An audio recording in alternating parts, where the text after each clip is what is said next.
Bueno chicos, esperando que se encuentren muy bien. El día de hoy vamos a continuar nuestro avance y exploración por la edad moderna.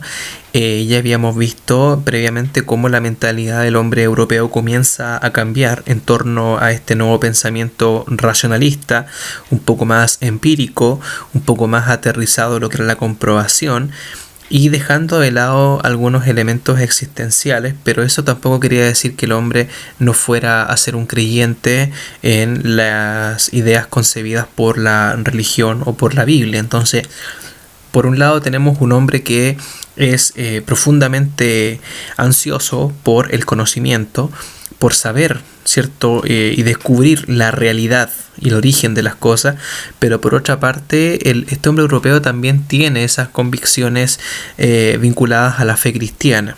En general estoy diciendo, ya no quiere decir que este sea el patrón para todo, pero ahora vamos a ver cómo la ciencia, cómo los avances tecnológicos, como también este nuevo cambio en la mentalidad del hombre va a traer consigo un gran proceso bastante revolucionario que tiene que ver justamente con el proceso de expansión europeo y cuáles fueron las motivaciones que tuvieron estos primeros, ¿cierto?, exploradores que se aventuraron en salir de las tierras europeas y comenzar a ver un poco más allá de lo que ya conocían, ¿ya?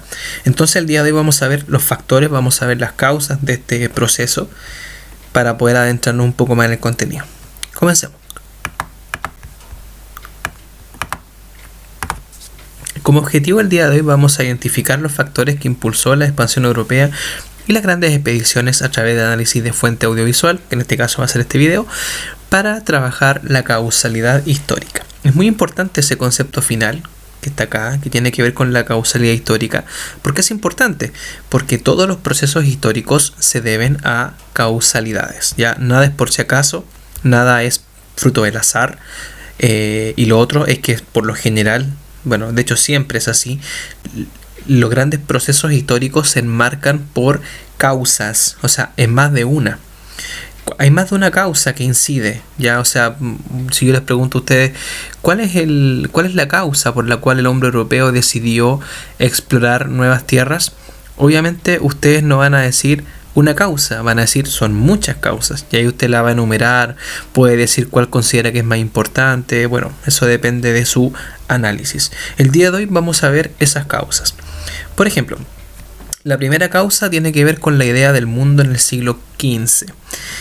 En aquella época los factores que regulaban, ¿cierto?, la idea del mundo, cómo estaba establecido, ¿cierto?, tenía que ver principalmente con la Biblia y también la religión.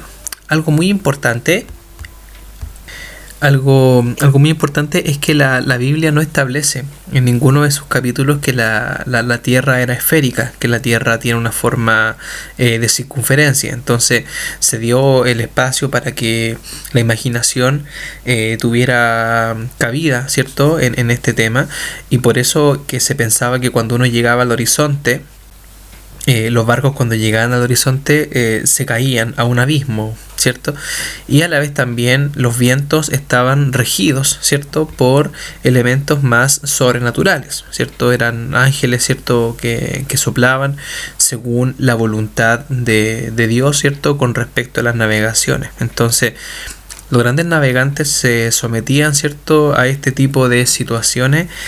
Y estaba también el miedo, el temor ante lo desconocido y sobre todas las cosas a estas ideas que estaban preestablecidas. Estas ideas son preestablecidas principalmente por el hecho de que la Biblia y la religión son las que inculcan esta idea, ¿cierto?, esta idea de mundo, pero por otra parte también tenemos la imaginación de las personas, de los navegantes, que a su vez permitió que se tuviera establecido que esta era una verdad casi absoluta, que cuando los barcos llegaban al horizonte se caían. Por otra parte también tenemos que considerar que en esa época Europa se concebía como tal, como el centro del mundo. Se conocía Europa, se conocía parte de Oriente, en este caso Asia, Persia, algunas zonas de África, pero no se sabía de nada más de eso. O sea, se tenía establecido de que eso eran las tierras establecidas, ¿cierto? Y que eran las conocidas. Por otra parte, Europa en aquella época se sentía el centro del mundo y prácticamente la tierra escogida. Lo que había fuera de Europa era salvajismo, era barbarie, según obviamente la mirada de los europeos. Había un imaginario bastante extenso en torno a lo que se creía en aquella época que había fuera de las tierras de Europa.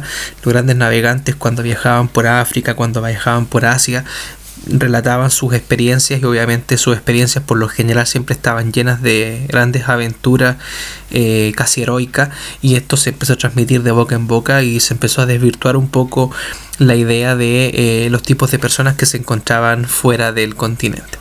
Hoy día todos sabemos que estas personas en realidad no tenían mucho de diferente con el hombre europeo, más allá del color de piel, ¿cierto?, estatura, etcétera, pero todo esto se fue exagerando, llegando a este resultado. Y eso generó que el hombre europeo comenzara a tener esta curiosidad por ver qué realmente era esto, si esto realmente existía, si habían personas con dos cabezas, si existían este tipo de seres mitológicos, ¿cierto?, más allá de las tierras conocidas. Entonces, por primer factor, primera causa, tenemos el imaginario europeo, ¿cierto? La idea del mundo, ¿cierto?, cómo estaba establecido y cómo el hombre europeo busca comprobar efectivamente de manera empírica o de manera formal que lo que se contaba era realmente cierto. Por otra parte, también tenemos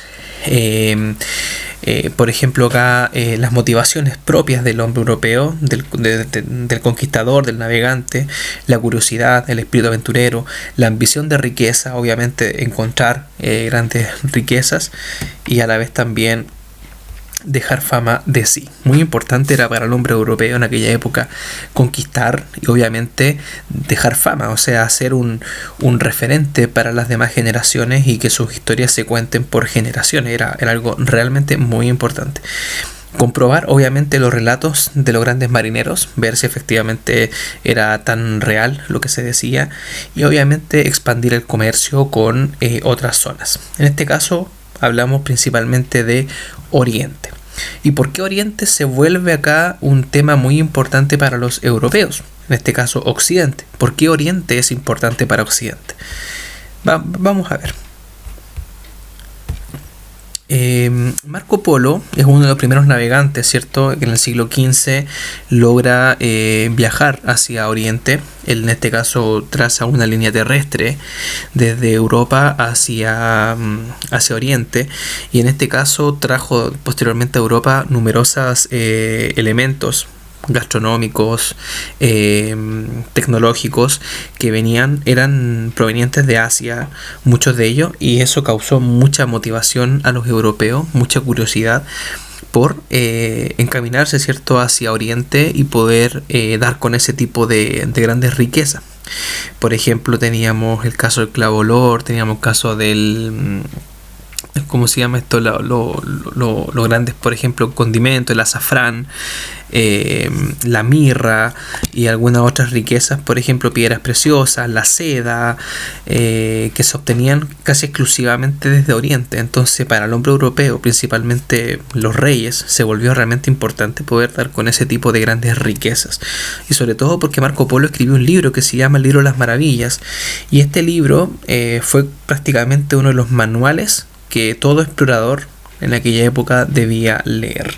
Entonces Marco Polo se vuelve un referente, un pionero, ¿cierto?, de la navegación, y los grandes navegantes como Colón, Magallanes, Américo Vespucio obviamente sabían de la existencia de Marco Polo, conocían sus libros y en algún momento lo habían revisado. Lo grande, ¿cierto?, que dejó Marco Polo fue la ruta de la seda, como desde Europa, ¿cierto?, logró transitar hacia China, hacia la India, hacia las zonas de los reinos árabes como Irán, Arabia, Egipto, por ejemplo, y logró posteriormente volver a Europa y traer estas grandes riquezas que habían en esos lugares. Otra causa o factor tiene que ver con los avances técnicos. Obviamente el hombre europeo no iba a poder salir de Europa sin estos grandes avances. La brújula se había perfeccionado harto. La carabela se crea, ¿cierto? Es una embarcación moderna, estamos hablando del siglo XV. Es una embarcación que fue fabricada en Portugal. Bueno, los portugueses son los primeros que inician estos proyectos de navegación, obviamente mejorando y perfeccionando todos los avances tecnológicos. El sextante y el astrolabio que permitían orientarse en función al movimiento del sol y en la noche también con los astros, y los portulanos, que obviamente no podemos dejar de lado, que son los mapas modernos, con trazados muy exactos, ¿cierto?, para la época, y era la orientación visual que tenían los grandes navegantes para poder llegar de un lugar a otro.